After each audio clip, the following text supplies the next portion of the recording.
আত্মাদের জগৎ। হ্যালো, আত্মাদের জগতে তোমাদের সকলকে স্বাগত জানাই। আমি সূচক আছি তোমাদের সঙ্গে।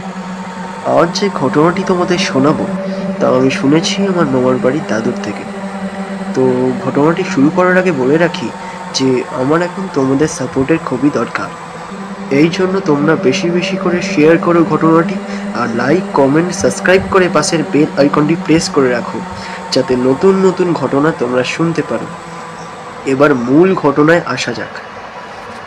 আত্মাদের জগৎ।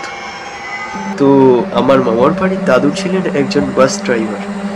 তাই দাদুকে অনেক রাত পর্যন্ত বাস নিয়ে প্যাসেঞ্জারি করতে হতো, আর বাড়ি ফিরতেও দাদুর অনেকটাই দেরি হতো। তো একদিন রাতে ঘটলো সেই ঘটনাটি। দিনটা ছিল রবিবার। সেদিন দাদু কাজের ছুটি পাওয়ায় রাত 10টা কি 10:30টার সময় হাতে মাছ নিয়ে ফিরছিলেন। এবার দাদু যে রাস্তা দিয়ে আসছিলেন তার বর্ণনাটা একটু দিই। রাস্তাটা ছিল খুবই নির্জন এবং দুদিকে অনেক গাছপালা, ধরতে গেলে একরকম জঙ্গলের মাঝের রাস্তা। তো দাদু মাছ নিয়ে ওই নির্জন রাস্তা দিয়ে আসছিলেন। তো আস্তে আস্তে দাদুর হঠাৎ খুব জোরে পটি পায় এবং তিনি মাছের ব্যাগটা একটা বটগাছের তলায় রেখে একটু দূরে রাস্তার এক ধারে তার কাজ করেন। এর কিছুক্ষণ পর যখন দাদু তার কাজ শেষ করে মাছের ব্যাগের কাছে এলেন, তিনি দেখলেন যে মাছের ব্যাগের একদম পাশে একটা বড় পা কেউ রেখেছে। তারপর আরও ভালো করে দেখতেই তিনি বুঝতে পারলেন যে ওই পায়ের উপরে ভর দিয়ে দাঁড়িয়ে আছে এক বিশাল বড় অবয়ব, যাকে দেখতে একদম ব্রহ্মদৈত্যের মতো।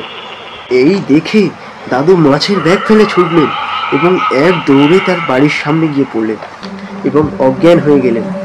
পরদিন সকালে দাদুর জ্ঞান ফেরায় দাদুর মা তাকে জিজ্ঞেস করলেন যে কাল রাত্রে কি হয়েছিল। তো সব ঘটনা তার মাকে তিনি খুলে বললেন। এরপর তার মা বুঝতে পারলেন যে ওই অবয়বটা আসলে ব্রহ্মদৈত্যই ছিল। আর দাদু খুবই ভাগ্যবান, কারণ ব্রহ্মদৈত্যের সামনে কোনো মানুষ পড়লে সে বেঁচে ফেরে না। তো এরপর দাদু মাছের ব্যাগটা খোঁজার জন্য সেখানে গিয়ে দেখেন যে সেখানে কিছুই নেই। এরপর দাদু বাড়ি ফিরে আসেন।